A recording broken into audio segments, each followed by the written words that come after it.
My name is Jack Hay. I am VP of Business Development for Sequence Software, and today I'm going to talk about staying lean with electronic work instructions, and specifically we'll talk about the role of work instructions in the lean environment.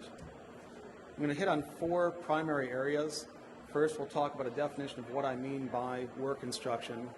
That there's not often a clear definition of what the work instruction is, so I want to talk about that. We'll talk about why we use work instructions. This isn't a theoretical why we should use work instructions, but I'm going to go through why we hear our customers saying that they use work instructions. We'll go through the methods that are currently used in manufacturing to create the work instructions, and then finally we'll talk about how we can go beyond just creating the work instructions and how we use those work instructions to maximize profits. There are many different vernaculars that we hear from our customers when we talk about work instructions. It could be MPIs, process sheets, or PIs. To put a tight box around what I'm talking about today, the idea is once I have assigned parts or materials to a workstation, once I have assigned a person to that workstation, the work instruction is what's being used to guide the operator in doing the assembly. So that could be a formal system that's doing that assignment, or it could just be someone looking up over the cubicles and assigning someone to that station. But what we're talking about here is the information that's used to create the piece in the end. Now, I haven't said yet what types of information go into a work instruction. What we'll find is that there are many different ways that this is done. Anyone that manufactures something, though, I think it's significant to just note that if you make something, you do have a work instruction. It might be in someone's head, but there is a work instruction there. Typically, the four methods that we'll see when we talk to our customers is tribal knowledge. Just about every company has had tribal knowledge at some point on their floor. This is where one person teaches the next person, and they continue to teach each other on the process. And we ask what happens when that fails. If tribal knowledge breaks down, what do you do? And Phil is actually a person that was at one of our early customers, and the answer was, well, we go ask Phil. And when we talk to our customers, we find that every company has a Phil on the floor. It's someone who's been there for 15 years, and that's the go-to person. So we started asking, well, what happens if Phil gets run over? And we decided that was a little too morbid, but we started asking, well, what happens if Phil wins the lottery? And our customers all said they're in a lot of trouble.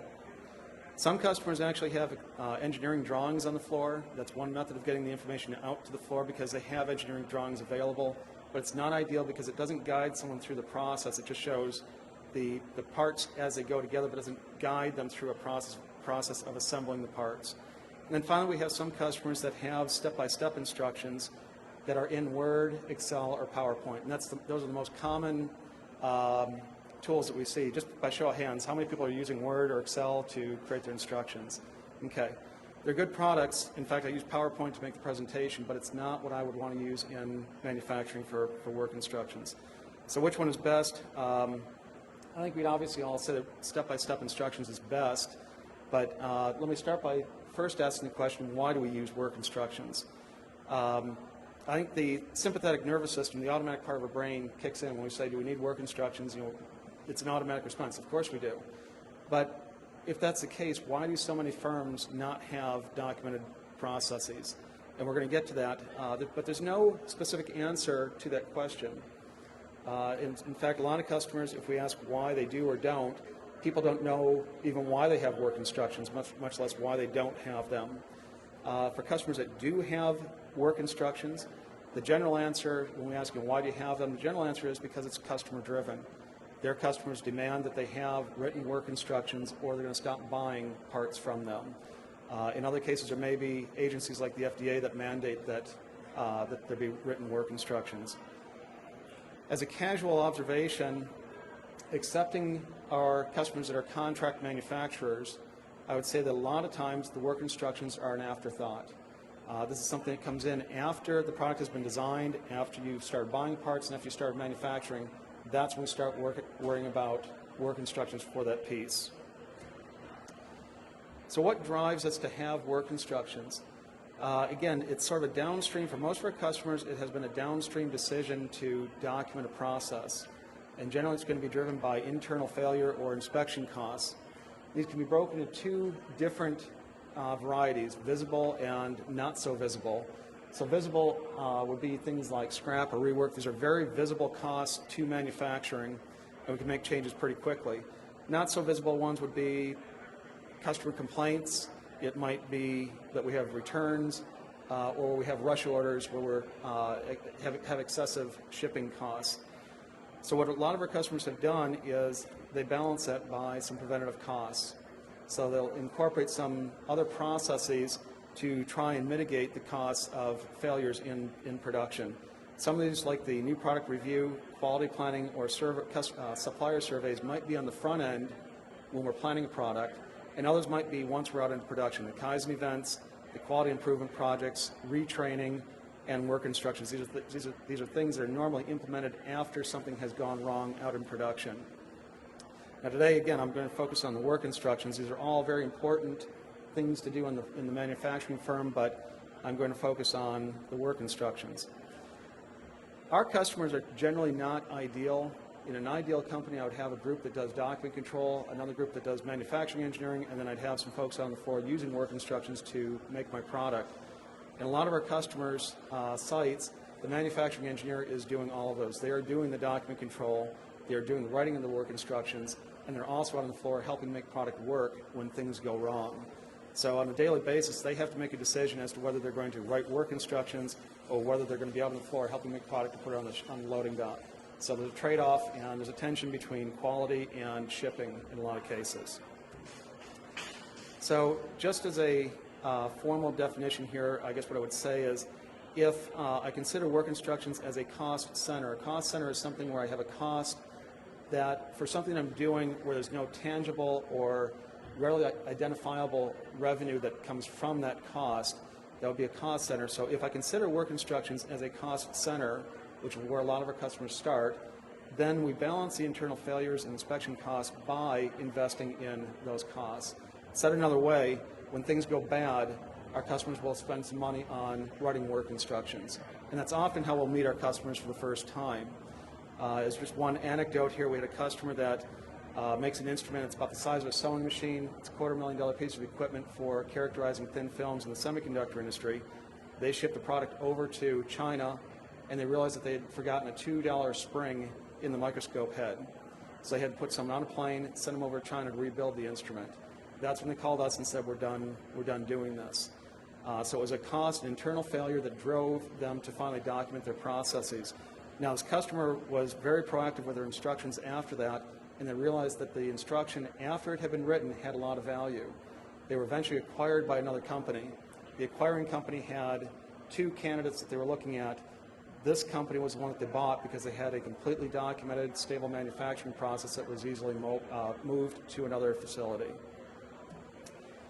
So in an ideal world, I would have up-to-date work instructions that allow my operators to make my product right every time, and that would mitigate the internal failures. So I'm going to come back to the question again, why don't companies do this? And I think we all know, when we're using the tools that exist, the cost of creating instructions on every process and keeping them up to date greatly outweighs the cost that we have in production due to failures. As I've walked through the show here, I've had many other opportunities to talk to folks that have said the same thing. It's easy. It's very easy on a 10-page document in Excel or Word to have 40 to 80 hours, in some cases 100 hours wrapped up in one document. So the idea of going back to change that and to keep it up to date and to document another 1,000 products is often prohibitive. So the problem really is just that we're using the wrong tool. What we want in a work instruction, I've shown on the right-hand side here. Ideally, we would have the bill of materials, a bill of tools, the routing operations, the configuration steps, and media to show the operator how to make my product. And oftentimes we don't contain that information or put that information into a document because we're disconnected from other systems. If I put the BOM in and the BOM changes in MRP, my Word document doesn't change. So I'm left with a dual entry issue. Formatting obviously is an issue in these other tools. If I want to be very picture-centric, if I want to put media in, I'm stuck with doing the formatting. I have to change the size of the pictures, and I have to control where they go on the page. And if I make any modifications to the document, things move around on me. So those are typically the things that we would hear in production. So what we want to do is find a new tool that allows us to reduce the dual entry, reuse information, and improve the way we do this. So there is a solution. We are one software company out of a few that are in this class or in this type of software. The objective is to reduce the time first in creating the instruction. Again, there are downstream benefits of having documented processes, but what we heard first is that we can reduce up to 90% of the time that's required for creating a work instruction. What we're doing is we're encouraging the extensive use of media. And again, what we want to do ultimately is we don't want to view the work instructions as a cost center. We want to find a way to leverage that information to go do other things. And we'll get to some case studies at the end here. The way this is done is by changing the data model. In a Word document, you have all the data there, but the data does not have a structure that you can leverage with other systems. So you're left with an open document, you start, and I can't reuse that information. Here what we're doing in this class of software, we can bring, say, a BOM in from an MRP system. We're looking here at the double gear. Up there is a subassembly. The single gears are base parts. That can come in automatically from an MRP system. If it changes an MRP, that change automatically comes into a package like ours and flags the person that writes the instructions that the BOM has changed, because there may be a need to change the work instruction if parts have changed. If you continue down, you'll see some operations there. And the green arrows are text steps underneath the operations. And then you have media that are attached to these steps. So the way the data is managed is in a very different way. The data is off in a database, and you manage it on a tree. And that's characteristic of most of the tools like ours. These packages are designed to go out on the floor with a laptop with a tethered camera where you can take a picture of the process as it's going. We've all had the experience of having a picture with 100 pictures on it, and you have to go back and unload the pictures from the camera and then start sorting the pictures out, and it takes a long time. So the idea is capture the process as you're going, put the pictures where they belong, and then just do the final editing back at your desk. From here, you can go to different deployments then. I haven't spoken about all the benefits of having in that format. Again, you can complete rev control and such is done inside the packages, but we can then go to different forms of deployment. You can take that information and extract it through style sheets to PDFs, or you can do a true electronic deployment to the floor through, say, a web browser. So this is just a screenshot of our web browser where the operators can go online and open up a process either by part number or by work order number and step through the instructions. They're guaranteed to see only the current published version, so you've reduced the issue of how many people have had this issue of instructions on the floor being out of date. They've been hidden. You get through an ISO audit and you get tagged for having instructions out of date. Systems like this guarantee that you only have the current published version available to the operators.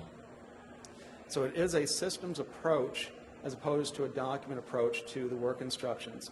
You can have a data source such as an MRP or an MES system or PLM that allows us to access the BOMs, the routings, the information that we'd have in common with those systems, and pull it into a system like ours, the sequence database at the bottom. And then we have the interface at the top, which is used for authoring. So you have an interface that's designed just for creating a work instruction. The data is going off to a database. You have complete rev control. You can then access that information electronically in production through a web browser. The data can be harvested later on if you're collecting information to do PRBs or device history record books for your customers. But the idea is it's a very different way of managing your instructions. So just two very quick case studies, and then I'll finish up. Hayward Pools makes a product. They have a product line. We're in 4 sites in the country here where they're using our software. They have been very successful in using the software to quickly document processes. What they have done and what they've been very active doing is going into Canada and going to other states, acquiring smaller companies, documenting the process in 5 days, and bringing that process back to their plant. So in a period of 5 days, the product that I'm showing here on the screen, this heat pump, so this will actually cool your pool. They went up to Canada, grabbed this product, documented in 5 days on site, and brought the product back to their plant in Nashville. What they have done that's significant here, the last bullet point there is, in the last several years, while the construction of new pools has gone down, they've driven their revenues up by $9 million in the last 2 years by pulling new product lines into their plant. Second case study is a company that's using full-on work order integration where we're importing the work order numbers from MRP. The operators are accessing the instructions via work order. They get the instructions, they're actually configured. So the items that are being made are highly configurable, and only the operations that pertain to that configured work order are being shown to the operator. We're collecting information in a device history record book, or in this case they call it a PRB. And what we're doing is we're reducing the amount of time that's required on the floor. So they've reduced the time on the floor. 1.5 man people per 8-hour shift has been removed. What was happening in the past is they had someone that was manually taking the data that was being collected on paper from the operator, serial numbers and electronic signatures, putting that into a record book that they could give to their customer. It's all electronic now, so the operators are putting that information electronically into a system, into our system. And at the end, there's a crystal report that generates a report and it goes out to the customer. So they have essentially taken people and they're retooling them to go off and do higher value procedures then. In this case, we have been one part of what they've done. This is a very well-run company. In their annual report from 2010, they report their productivity at $590,000 per employee, which is up $45,000 from the year before. So using technologies like ours to improve their manufacturing area. So in summary, what I'm trying to get across is that in the past we have considered work instructions as a cost center, just as a means. We'd invest in work instructions simply to mitigate the problems that we saw in production. And what we're really trying to get our customers to do is think about the instructions in a different way. Think about how you can leverage the instructions to really increase the value of your company. And I'll conclude there again. We're here at the show in booth 1908, and my name is Jack Hay. I'll be glad to answer your questions.